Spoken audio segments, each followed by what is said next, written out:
ఆనంద అనన్య నిజస్వరూపం, అనన్య చేసిన కుట్రలన్నీ బయట పెట్టాక లీలాని నిలదీస్తూ ఉంటుంది.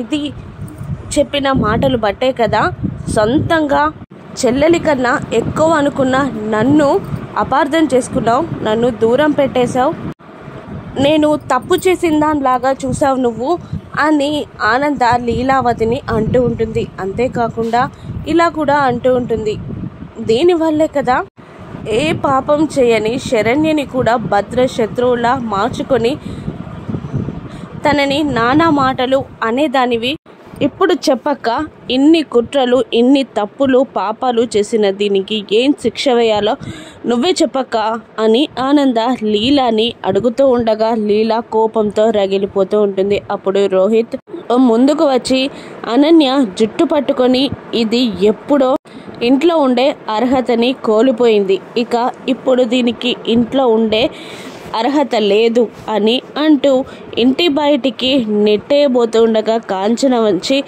అల్లుడు గారు అలా చేయకండి అని అంటూ ఉంటుంది రోహిత్ని కాంచన. దాంతో ఒక చేత్తో అనన్య జుట్టుని మరో చేత్తో కాంచన చేయిని పట్టుకొని ఇద్దరిని తీసుకొని గుమ్మం బయటికి కాదు గుమ్మం దాటి ఇంకా గేట్ బయటికి వాళ్ళిద్దరిని నెట్టేసి లోపలికి వచ్చేస్తాడు రోహిత్ నెట్టేయడంతో గేట్ బయటికి వెళ్ళి పడతారు అనన్య కాంచన. ఇప్పుడు అనన్య ఏం చేయనుందో రాను ఎపిసోడ్స్లో చూద్దాం. Thank you for watching.